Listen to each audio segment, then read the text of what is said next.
Question number 7। Question number 7 में क्या लिखा गया? लिखा गया integration x divided by x square plus 1 और दिया गया है x माइनस 1 dx। ये क्वेश्चन है हम लोग का। तो सबसे पहला काम यहां पे करेंगे कि हम लोग को अभी तक जितना भी पता था जिसमें x प्लस 1 यानी कि एक लीनियर फंक्शन आता था नीचे में, यहां पे क्या है? क्वाड्रेटिक फंक्शन है। अभी तक हम लोग देख रहे थे x प्लस 1 रहता, ठीक है भाई बन जाएगा, x माइनस 1 है वो भी बन जाएगा, x प्लस 2 है वो भी चल जाएगा, मगर x स्क्वायर प्लस 1 है। अब देखो ऊपर में पावर 1 है, नीचे मल्टीप्लाई करेंगे तो पावर 3 आएगा, यानी कि ये ठीक है रैशनल फॉर्म में है। इसके लिए अगर कोई क्वेश्चन ऐसा दिया रहेगा जिसमें नीचे में स्क्वायर में लिखा गया, स्क्वायर कैसा स्क्वायर है? अंदर में स्क्वायर है, कौन सा फॉर्म में है? ax स्क्वायर प्लस बी, इस फॉर्म में, ना कि ये फॉर्म बोल रहे हैं हम ax प्लस बी का होल स्क्वायर, इस फॉर्म में नहीं है, ऊपर वाला फॉर्म में है। अगर ऐसा कोई क्वेश्चन दिया रहेगा तो उसके लिए क्या करना है? जो भी वैल्यू दिया हुआ है उसको लिख देना है सेम, और यहां पे लिखेंगे हम लोग a by x square plus 1, मगर हम तो नीचे स्क्वायर लिखे, इसके चक्कर में यहां पे लिखेंगे ax plus B.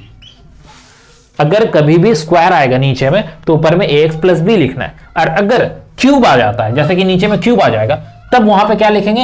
ax square plus bx plus c, और नीचे में जो भी क्यूब में कुछ भी लिखा रहेगा वो लिख देंगे। ठीक है, क्या कर रहे हैं? स्क्वायर था इसीलिए ऊपर में ax प्लस b लिखना पड़ा। सिंगल टर्म है, सिंगल है ना ये, तो इसको कुछ नहीं करेंगे, a भी यूज हो चुका है तो c लिख देंगे x माइनस 1। कैसे यूज कर रहे हैं? नॉर्मल एक्स स्क्वायर है, एक्स स्क्वायर का जब भी बात होगा तो ऊपर में एक्स प्लस बी लिखेंगे, और जो नॉर्मल है उसको क्या करेंगे? सी के साथ लिख देंगे। अब बात होता है कि इसको बी सी ए आगे पीछे कुछ भी लिख सकते हैं, कांस्टेंट है कुछ भी दिक्कत नहीं है, आगे पीछे लिख सकते हैं। ठीक है, और ये भी हो सकता है कि इसको तुम पहले इसको बाद में लिखो, जैसे इसको एक बार और फॉर्म में लिख देते हैं। अब हम लिख देते हैं यहाँ पे a बाय एक्स माइनस 1, तो ये वाला हो जाएगा b x plus c divided by x square plus 1। इसको भी हम लोग आगे पीछे कर सकते हैं, ऐसा नहीं है कि इसी को पहले लिखना है इसको बाद में लिखना है, ये मल्टीप्लाई में तो ये उल्टा भी हो सकता है। ठीक है, तो कोई डरने वाला चीज नहीं है, ऐसा रहेगा तो ऐसा लिखेंगे, कुछ नहीं है। इसको इक्वेशन 1 दे देते हैं। अब किसको फॉलो करें? इसको करें या उसको करें? इसको हटा देते हैं, इसको फॉलो करते हैं, एक चीज को पकड़ेंगे उसी के हिसाब से चलेंगे, क्योंकि कंफ्यूज रहेंगे ए बी सी क्या है। अब जैसा कि बताएं क्या करना है, इसको एलसीएम लेना है। एलसीएम कितना आएगा?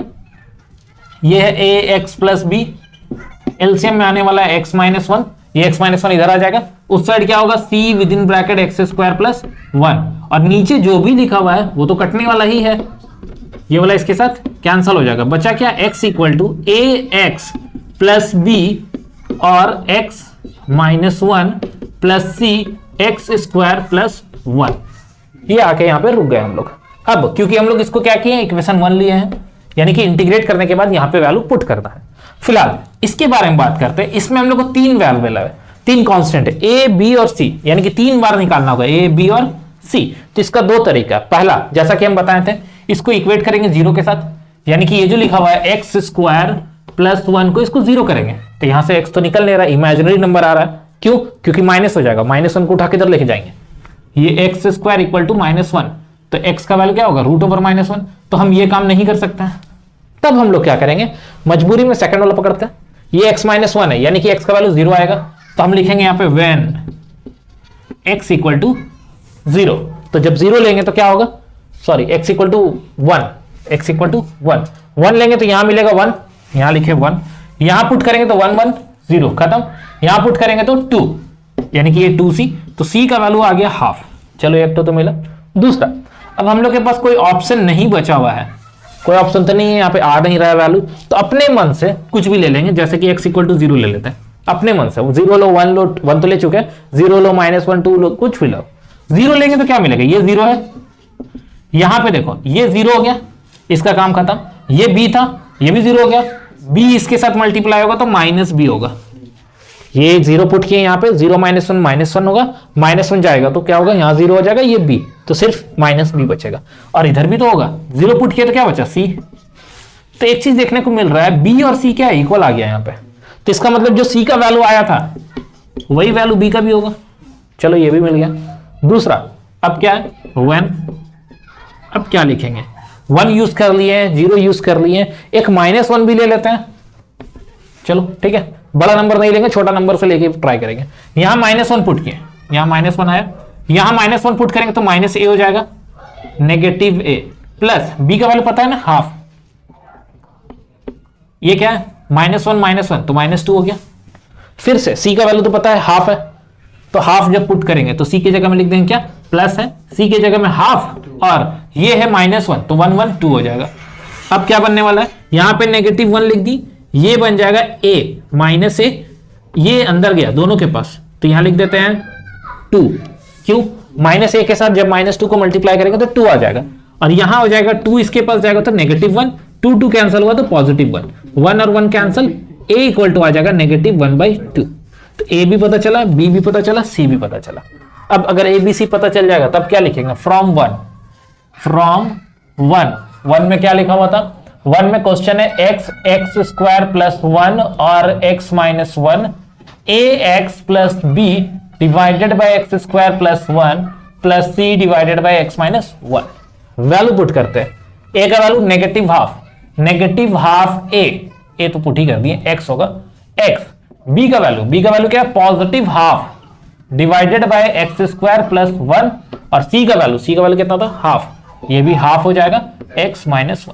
क्योंकि हम लोग को पता है इंटीग्रेट ही करना है तो यहां बड़ा सा इंटीग्रेशन लगा देते हैं, ठीक है, शॉर्टकट में आगे बढ़ रहे हैं।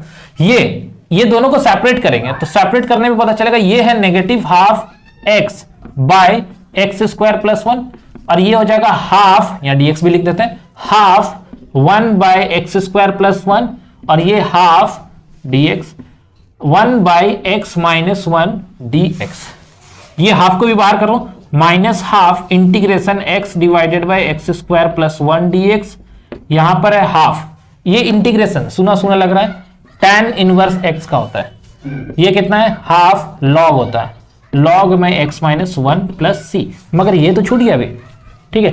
इसका क्या करें, इसका हम लोग का लॉग हो जाएगा, कैसे लॉग होगा, नीचे वाले को z लेंगे तो ऊपर वाला आ जा रहा है, नीचे वाले को z लेंगे तो ऊपर वाले डिफरेंशिएशन में आ रहा है, मगर 2 भी आ रहा है, 2 को डिवाइड करना होगा, यहां का 2 आ रहा है तो यहां डिवाइड कर देते हैं, 1/2 log x² + 1, ये कुछ नहीं है, इसको तो हाफ लिखना ही होगा, tan इनवर्स x, इसका हाफ ऊपर लेके जाए, नहीं लेके जाते, छोड़ देते हैं, ये हाफ हो जाएगा, log x - 1 हो जाएगा, मॉड में रखेंगे, ठीक है, क्योंकि यहाँ पे क्या है लीनियर है इसीलिए मॉड में रखना होगा, प्लस c।